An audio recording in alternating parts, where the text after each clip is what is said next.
Okay, Jewel here.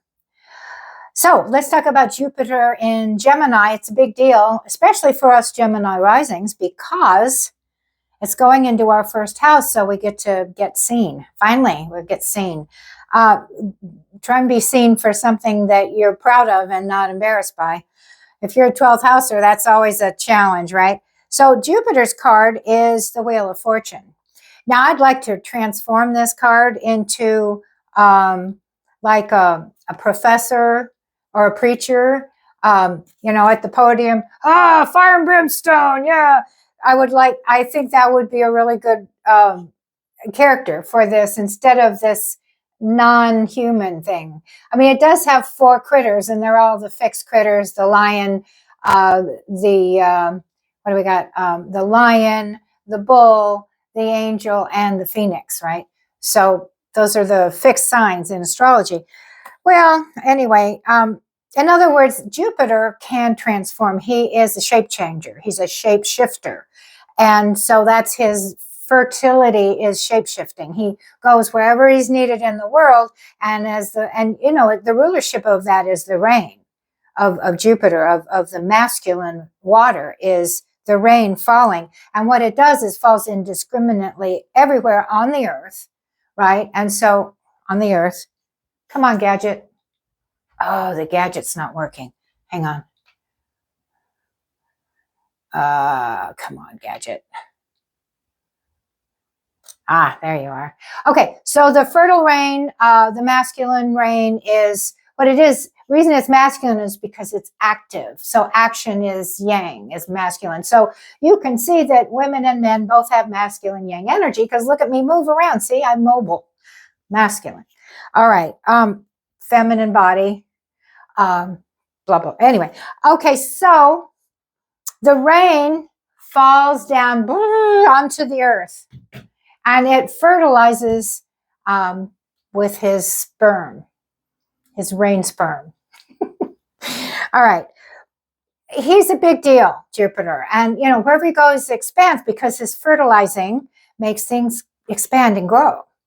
And so if it's mental, if it's ideas, which it is with us humans, a lot of it is human stuff, is ideology. Yeah. So it's our beliefs. And our ideology is what we think of on a bigger scale, not just like, what am I going to eat? I believe I should eat an egg. That's Gemini.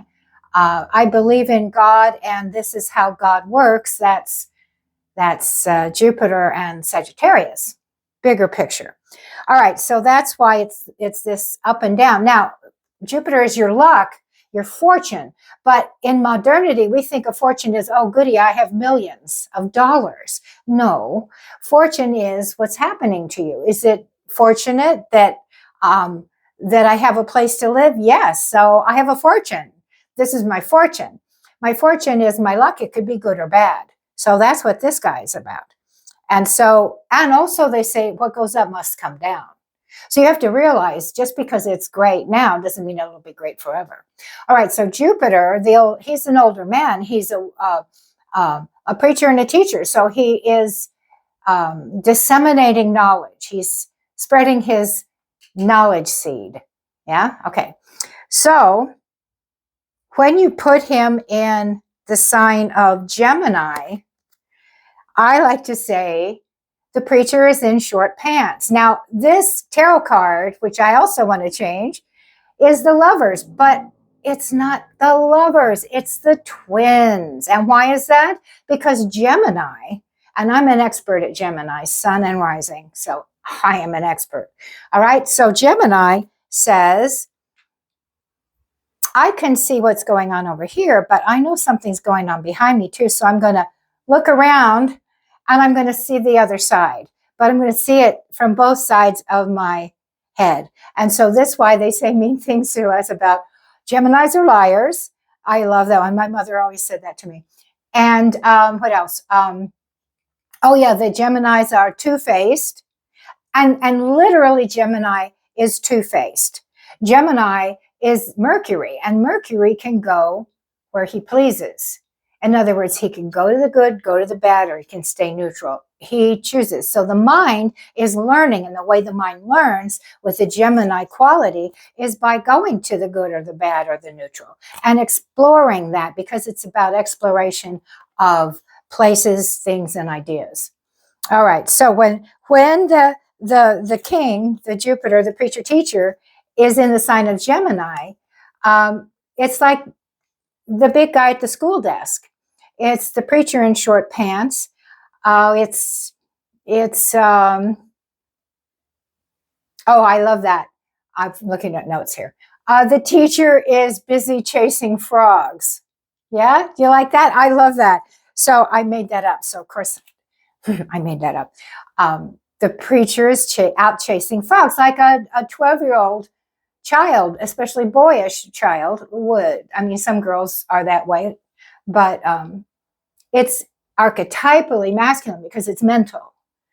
Okay, and the archetypes are that the mentality, the invisible things are masculine, and the physical things are the physical world is the feminine aspect of God. So the physical world is Holy Mother, the mental world is Holy Father, and within us we have both.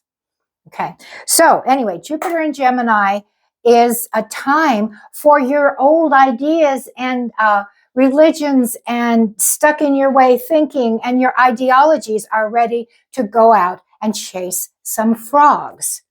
We will be out chasing frogs for a year, finding out new ways, new little technologies, details that are local to us, where we can relate to them like a neighbor. And that's this year coming up with Jupiter and Gemini. So if you have any more questions about Jupiter and Gemini and where he lives in your chart, you can contact me at my site, www.Jewell, with two L's, Jewell, Starsinger.com. And you can fill out the little form and we can then do a Zoom. All righty then. See you later on the next one.